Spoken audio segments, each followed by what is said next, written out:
Akhir-akhir ini ada perkembangan teknologi yang luar biasa bikin rame nih. Eh, Mungkin bisa kita sebut aja dengan artificial intelligence gitu ya. Produk atau brand yang lagi rame terkenal itu namanya ChatGPT gitu ya. Katanya kita bisa bikin website bahkan tanpa kemampuan coding gitu ya, atau bahkan bisa bikin buku gitu ya. Terus baru aja berapa hari lalu keluar ChatGPT versi terbaru, dan juga ada beberapa perusahaan termasuk Google udah mulai ngeluarin AI-nya gitu ya. Which ChatGPT versi 4 atau AI terbaru ini juga itu bisa mulai nerima komen yang tadinya cuma teks saja, sekarang juga bisa terima komen dalam bentuk audio, foto, video gitu ya. Dan menariknya lagi bisa diintegrasiin ke berbagai macam software existing kayak Microsoft Office, terus abis itu ada siapa namanya Google Doc ya, spreadsheet dan lain sebagainya. Jadi kita bisa bikin deck presentasi, bikin analisa di Excel dan lain sebagainya. Jadi gampang banget, sampai ada AI juga buat bikin kalau kita mau bikin visual gitu ya, foto gitu ya, atau imagery CGI, gambarnya kue tart, ada hiasan lilinnya misalnya, udah terus kita bikin komen itu nanti jadi dan lain sebagainya. Nah, terus pertanyaan besarnya kan, marketing nih gimana nih gitu kan. Kalau kita lihat kan macam-macam ya marketing, ada digital marketing gitu ya, yang programmatic, ngelihat dari mana yang perform lalu di optimize gitu ya, which AI ini juga udah mulai masuk ke sana untuk ngelihat mengoptimize dari materi yang kita punya, terus habis itu mana yang lebih oke terus dijalanin dan lain sebagainya. CRM sama juga, CRM ini customer relationship management, customer life cycle management, ini kan tentang mengautomate treatment ya, bentuknya notification, bentuknya apa, berdasarkan konteks, momentum gitu ya, data driven, jadi kita nggak perlu capek-capek tarik data, analisa terus habis itu create treatment gitu, jadi itu juga bisa di automate. Nah, traditional marketing mungkin agak beda gitu, yang selama ini mungkin dalam tanda kutip diposisikan terancam oleh digital gitu ya, ternyata malah baik-baik aja walaupun juga secara spendingnya turun ya. Kalau kita lihat TV, OOH, radio, flyer gitu ya, susah diatribusi, itu masih jadi problem utamanya gitu ya. Dan ketika susah diatribusi, mungkin dia jadi hal yang paling aman dari ancaman si engine termasuk AI gitu. Tapi kedepannya gimana ketika TV digital lama-lama bisa diukur nggak sih viewersnya dan bahkan profil dari viewersnya. OOH juga sama, pengaplikasian CCTV di billboard di OOH akan bisa ngedetect object recognition gitu ya, untuk ngelihat berapa banyak mobil yang lewat, mobilnya tipe apa dan lain sebagainya. Ketika ini terjadi dan bisa di-automate engine, mungkin juga TV dan OOH juga nanti juga bisa terancam ya, orang-orang yang tadinya kerjaan itu terus kayak udah nggak perlu deh, ini udah ada AI dan lain sebagainya. Nah, terus gimana kita sebagai orang marketing? Saya mau ngambilnya bukan apa yang bisa digantikan oleh AI, tapi apa yang nggak bisa digantikan AI. Kenapa sih orang marketing harusnya kalau punya kemampuan ini harusnya akan ngerasa aman-aman aja. Nah, ini ada beberapa hal yang skill set marketing yang menurut saya ini wajib sebenarnya, walaupun sayangnya nggak semua orang bisa gitu. Jadi ya kalau belum bisa buruan dikejar. Ini cuma contoh aja ya, masih banyak yang orang marketing bisa lakukan yang AI kayaknya belum bisa ngelakuin, dan in the near future kayaknya masih belum bisa gitu ya. Tapi mungkin dari sini kita bisa belajar. Yang pertama adalah fakta bahwa kalau kita ngomongin marketing gitu ya, kita nggak bisa lepas dari manusia, konsumen ya kan. Konsumen itu manusia, dan faktanya bahwa konsumen dan manusia itu tidak konsisten gitu ya. Bahkan ilmu pasti seperti matematik pun jadi tidak kalau di dalam konteks marketing itu bisa berubah ketika konteksnya berubah. Kayak contoh, saya punya contoh nih, misalnya kasus satu gitu ya, ada penawaran, ada dua opsi A sama B, pilih yang mana. A itu adalah kamu dapat 100% kemungkinan akan dapat uang 2,4 juta, atau opsi B, kamu punya 50% kesempatan akan dapat uang 4 juta gitu ya, dan 50% kemungkinan dapat 1 juta. Nah, kalau pakai mesin, mungkin mesin akan menghitung secara matematik. Ada teori namanya expected utility theory.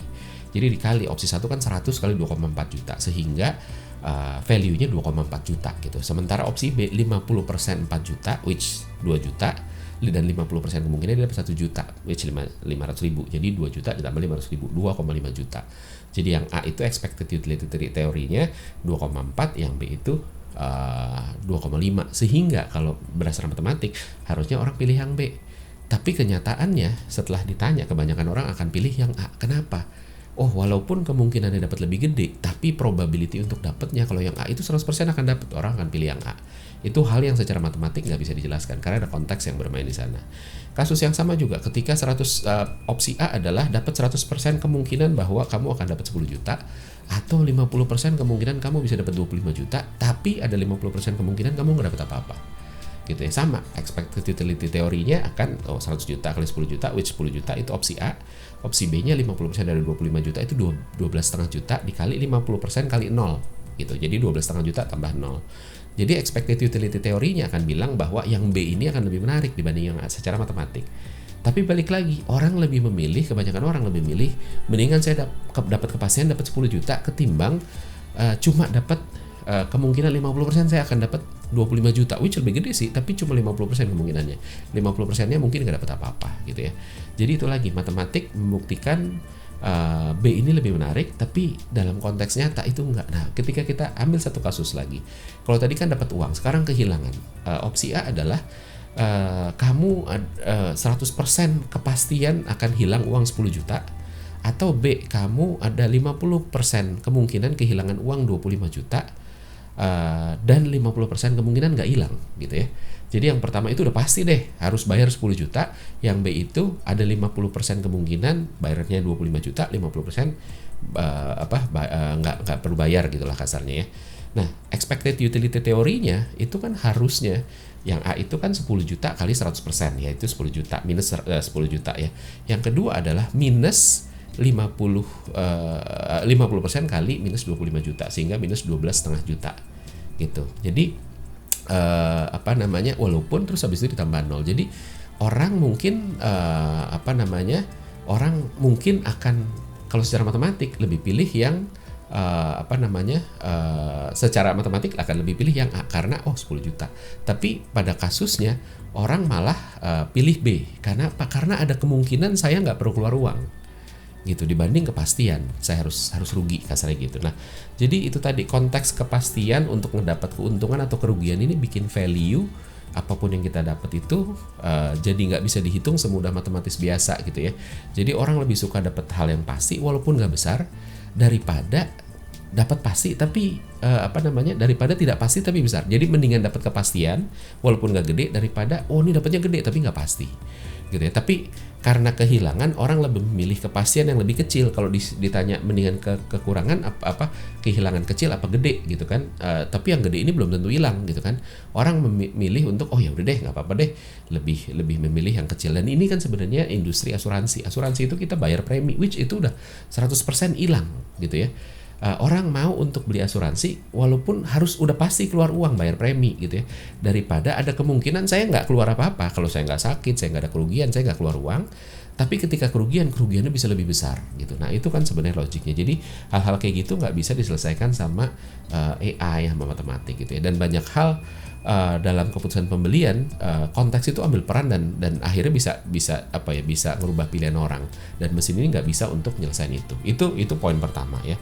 Nah terus habis itu yang kedua adalah suka nggak suka manusia itu dipengaruhi hormon ya, banyak hormonnya macam-macam gitu. Contoh kalau perempuan itu ketika dia lagi masa subur sama enggak itu beda gitu kan, beda banget gesturnya walaupun kita nggak sadar. Nah sampai ada penelitian di Amsterdam di Red Light District kan area prostitusinya Amsterdam ya, itu di penelitian menunjukkan bahwa WTS ya, pekerja seks komersial PSK ya, yang sedang dalam masa subur itu mendapat order lebih banyak dari yang tidak. Walaupun waktu dia jualan dia nggak bilang saya lagi subur loh, yuk sama saya, enggak gitu ya. Tapi kenapa begitu? Karena setelah diteliti ketika lagi masa subur wanita itu payudaranya membesar, terus habis itu hip to waist ratio, jadi antara pinggul sampai ke pinggangnya itu meningkat, bibir lebih merah, organ intim lebih lembab dan lain sebagainya sehingga lebih disukai. Gitu. Nah hal-hal kayak gini nggak bisa dikenalin, bahkan kita pun nggak bisa kenalin gimana mau masukin ke AI gitu. Nah laki-laki juga sama gitu kan, laki-laki itu punya hormon testosteron gitu ya, yang ini hormon agresivitas yang bikin kita berani ambil risiko dan lain sebagainya. Nah ini juga berpengaruh bahkan terhadap pengambilan keputusan pembelian gitu loh. Ketika testosteronnya tinggi kita berani untuk udah ambil risiko deh, nggak apa-apa deh, ketika enggak ya enggak. Dan kita juga tahu ada hormon dopamin gitu. Hormon dopamin itu adalah hormon of wanting more yang bikin kita ngedrive, saya mau lagi dong, tadinya punya mobil jadi pengen punya mobil 2, jadi pengen punya mobil lebih mahal dan sebagainya gitu ya. Nah, ini punya tendensi juga, setiap orang punya sensitivitas dopamin yang beda-beda, namanya dopaminergic, dan itu yang membuat orang jadi punya karakter yang berbeda-beda, dan ini nggak bisa dikenali sama AI dengan mudah gitu. Jadi ketika kita ngerti bahwa orang itu mengambil keputusan juga ada dorongan hormon gitu ya, itu nggak bisa dibaca sama AI, sehingga orang-orang yang mengerti manusia, termasuk bahwa orang behave itu dengan dorongan hormon, itu harusnya aman. Yang ketiga adalah implicit gitu ya. Jadi salah satu hal yang bahkan sesama manusia itu suka kesulitan untuk saling mengerti, itu kan adalah fakta bahwa 90% komunikasi yang dilakukan manusia itu adalah nonverbal gitu. Kita berkomunikasi bukan cuma dengan kata-kata, tapi juga dengan intonasi, gesture, mimik gitu ya. Ketika kita ngomongin bukan main gitu ya, kata bukan main gitu ya, itu bisa diartikan 3 gitu. Bisa diartikan sebagai pujian, bukan main, hebat ya, ada hebatnya memang ya. Tapi kalau hebatnya dibuang, bukan main aja tuh bisa pujian. Tapi bisa juga kesel gitu kan, bukan main ya, nah itu kesel gitu ya, ada intonasi gitu. Tapi kalau komputer mencernanya bukan main, mungkin akan dianggapin sebagai keseriusan, nggak main-main, ini serius gitu loh. Tapi ya sudah, sampai sebatas itu doang. Nah, nggak usah ngomongin mesin, researcher aja yang nggak ngerti komunikasi nonverbal, yang ketika ngelakuin research itu nggak ngebaca gesture, mimik, intonasi, akhirnya cuma nangkep apa yang terucap, dan akhirnya seringkali nangkep false insight gitu ya. Bukan insight sebenarnya, ini cuma fakta aja, atau bahkan rasionalisasi aja terus dianggap sebagai insight, dan itu bahaya gitu ya. Karena memang pada faktanya nggak semua hal kita bisa jawab gitu ya. Karena kita nggak tahu gitu, bukan karena kita mau bohongin gitu ya.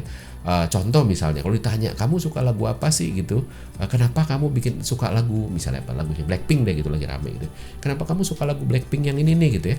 Kita bisa jelasin nggak bisa gitu loh. Ya, kita bisa merasionalisasikan, iya soalnya beatnya enak buat olahraga, soalnya ini suaranya bagus dan sebagainya. Tapi apakah itu final dan definitif? Enggak juga, karena begitu kriteria yang disebutin itu kita apply ke lagu lain, ternyata belum tentu orang langsung suka gitu ya. Nah, sayangnya adalah banyak keputusan dalam hidup ini, termasuk keputusan pemilihan, itu ngelibatin 2 mode itu tadi, pilot, autopilot, conscious, subconscious, termasuk eksplisit dan implisit itu tadi gitu ya. Jadi, pilot sadar kita, mode pilot kita itu kan bekerja secara sadar di conscious, sementara autopilot itu di subconscious gitu, dan itu biasanya mainnya implisit. Nah, autopilot yang jalan di subconscious ini susah untuk dirunut dan dielaborate. Kalau yang lagi berbicara itu subconscious, conscious itu nggak selalu tahu gitu, bukan karena bukan karena nggak ngerti, bukan karena kita mau bohong, tapi karena memang akses terbatas. Contoh mimpi gitu, mimpi itu subconscious. Ketika abis mimpi gitu ya, paginya kita inget, karena apa? Karena masih ada residunya. Wah, inget tadi malam gue mimpi ini lagi gitu ya. Tapi coba ntar udah siang gitu ya, kita udah nggak inget. Kalaupun inget, biasanya yang diinget itu sesuatu yang memang punya emotion. Misalnya mimpi mantan misalnya gitu ya, inget karena ada mantannya, tapi detailnya sama mantan ngapain, adegannya gimana, hilang karena residunya juga sudah hilang. Itu dia, karena conscious sama subconscious itu punya jembatan yang putus, yang nggak bisa gampang di connect gitu ya, dan ya faktanya begitu. Sehingga ketika berkomunikasi implisit itu juga sama, karena subconsciousnya juga lagi ngomong. Nah, kalau orang aja susah mengerti karena implisit, gimana AI mau ngerti gitu ya. Nah, terus habis itu yang selanjutnya lagi adalah emotion dan mood. Jadi salah satu hal lagi yang bikin manusia sulit dimengerti adalah emosi gitu ya. Bahkan sesama manusia aja suka gagal ngerti ketika gagal berempati untuk emosinya dia tuh lagi apa sih gitu ya. Pertama, karena memang manusia tuh punya emotional intelligence yang beda-beda kan, ada yang sensitif, ada yang enggak gitu ya. Tapi juga empatinya juga beda gitu, karena ada area yang namanya septum area, artinya memang diciptakan Tuhan udah beda gitu ya. Nah, sayangnya balik lagi, keputusan pembelian tuh seringkali juga nggak bisa lepas dari emosi gitu ya, dan bisa nggak konsisten gitu ya. Misalnya kayak orang transit di airport gitu ya, orang yang transit karena medical trip itu mungkin nggak akan beli apa-apa, tapi orang yang liburan itu mungkin dia beli snack, beli apa yang lucu-lucu. Buat yang bisnis trip karena hal-hal yang yang bisnis trip, dia akan beli sesuatu untuk membayar, untuk nyogok, dalam tanda kutip nyogok keluarga, karena rasa bersalah gue ninggalin keluarga nih untuk bisnis trip. Jadi itu kan mood, itu emotion yang bermain di sana sehingga keputusan pembeliannya bisa berbeda. Bahkan orang yang sama ketika konteksnya berbeda dan itu sulit untuk dikenalin sama AI. Mau diprogram bisa aja, tapi programnya akan jadi banyak if which banyak exception ya. Oh, kalau dia begini dia akan begini, kalau konteksnya begini dia berubah jadi begini, kalau konteksnya itu akhirnya jadi panjang banget. Nah, itu dia. Jadi jadi ya susah banget gitu, termasuk ketika ada penelitian gitu ya, ada toko wine ketika diputerin musik Jerman, wine dari Jerman itu laku keras. Ketika musik Prancis yang didengarkan, terus habis itu wine dari Prancis itu penjualannya juga naik gitu. Nah, itu juga kan hal-hal yang juga mempengaruhi mood dan AI itu nggak semudah itu bisa ngenalin gitu ya. Nah, lebih kompleks lagi, itu emosi itu sesuatu yang personal gitu ya. Jadi hal yang sama bisa punya arti yang berbeda gitu ya. Jadi bisa aja misalnya kalau kita ngomongin mau jualan masakan Jawa nih gitu ya, harusnya yang suka orang Jawa gitu, tapi ternyata bisa ada orang Padang gitu kan yang sukanya gurih-gurih, beda sama Jawa yang manis-manis gitu ya. Mungkin karena dia punya personal emotion experience yang memang bikin jadi saya suka sama makanan Jawa dan sebagainya. Nah, hal-hal kayak gitu nggak mudah dikenalin sama si AI ini, dan dalam skala lebih besar gitu ya. Kita bisa lihat gimana mesin bisa memprediksi, gimana sih mesin bisa memprediksi penjualan brand-brand kayak Apple, IKEA, Toyota bisa laku keras gitu ya. Kalau kita lihat review banyak yang nunjukin bahwa iPhone ini nggak value for money, speknya itu nggak se advance harganya gitu ya.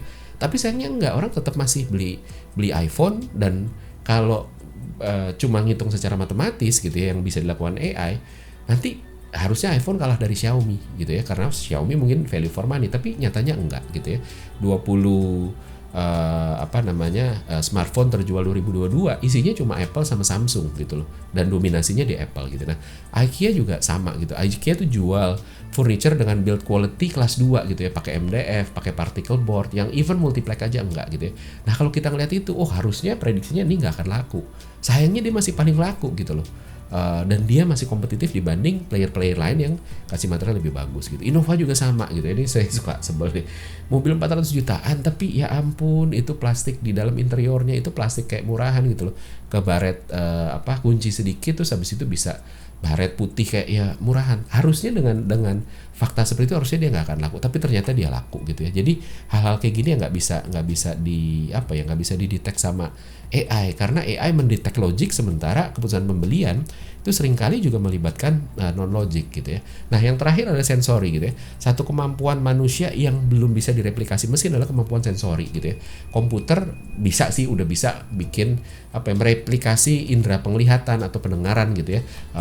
Udah ada object recognition untuk nge-track plat traffic kalau mau nilang gitu ya. Face recognition juga udah ada, bahkan expression recognition ya, walaupun masih debat antar akurasinya, tapi udah ada lah. Voice recognition juga udah ada, voice to text udah ada, voice comment udah ada gitu ya. Nah, tapi gimana dengan penciuman gitu ya? Kita lihat brand-brand kayak Body Shop, IKEA, coffee shop, bakery shop gitu ya, itu semua pakai aromaterapi, aroma yang bikin ngedorong orang untuk belanja lebih, untuk stay lebih, untuk dan lain sebagainya gitu ya. AI belum bisa nyium, ini bau apa sih gitu, bau lemon kah atau bau apakah gitu ya. Terus gimana juga indera peraba gitu ya. Orang beli rumah, beli mobil itu masih ngeraba, masih ngetok. Orang beli baju masih ngerasain bahannya itu gimana sih, oke apa enggak gitu ya. Nah, mesin belum bisa menciptakan peraba gitu loh. Indera peraba itu belum bisa diformulasikan gitu ya. Belum lagi pengecap, ini lebih parah lagi gitu ya. Jadi ini paling dekat dengan kualitas produk ya. Kalau jualan makanan ya rasanya gimana, nah itu masih belum bisa gitu ya. Nah, jadi peran sensori ini penting banget dalam marketing gitu, terlebih ketika kerjaan marketing itu nggak pernah bisa lepas dari bangun brand memory. Jadi ada segitiga yang selalu nyambung gitu ya, antara memori, sensori, dan emotion. Ini semua nyambung gitu ya. Jadi sesuatu yang dengan yang punya emotional flavor itu pasti akan dikenali otak sebagai ini sesuatu yang harus diingat, karena emotion itu penting gitu ya. Dan akhirnya ketika dia karena dia penting, ayo kita aktifkan sensori kita untuk lebih ngerekam seberapa experience itu kayak apa, dan ini membuat memorinya jadi lebih vivid, sehingga ketika di recall kita jadi ingat, nah ini 3 muter aja terus gitu. Jadi sensor ini nggak bisa dilepaskan dan AI sayangnya masih belum bisa ngelakuin itu. Nah, so kesimpulannya apa? Kesimpulannya adalah saya harus akuin AI itu banyak banget ngebantu pekerjaan admin manusia termasuk di bidang marketing gitu ya. Fakta bahwa marketer juga punya bias, ini mungkin juga jadi salah satu di mana AI itu bisa punya keunggulan dibanding manusia. Kita sebagai marketer kita punya bias, bukan cuma konsumen, kitanya juga punya bias. Dan ketika kita as a marketer harus ambil keputusan strategi marketing gitu ya. Kalau kita punya bias, akhirnya nanti strateginya bisa berantakan. Nah, AI ini bebas bias dan di part itu AI bisa ngebantu gitu ya. Nah, tapi di sisi lain fakta bahwa konsumen juga punya bias. Dan kalau AI nggak bisa mengenali bias itu, maka kita juga kehilangan kesempatan untuk bisa memprediksi jawaban atau keputusan konsumen atau behavior konsumen yang ternyata nggak lempeng aja gitu. Karena ketika dia ada biasnya dia jadi belok dan lain sebagainya. So kesimpulannya AI lebih banyak bantu ketimbang mengancam kalau buat saya, khususnya untuk marketer sejati yang benar-benar ngerti manusia. Nah, pertanyaannya adalah kalau kita nggak ngerti manusia gimana? Buat saya nggak usah ngomongin AI. Kalau pekerjaan yang nggak digantikan sama AI, marketer-marketer yang nggak ngerti manusia dijamin akan digantikan sama teman-temannya marketer yang ngerti manusia. Nah, tinggal pertanyaan dibalik, kalau kita masih takut sama AI, mungkin itu satu indikator bahwa kita harus lebih ngerti manusia supaya kita punya daya jual, supaya kita bukan cuma takut sama bukan cuma nggak perlu takut sama AI, tapi nggak perlu takut terganti sama orang-orang lain, sama marketer lain.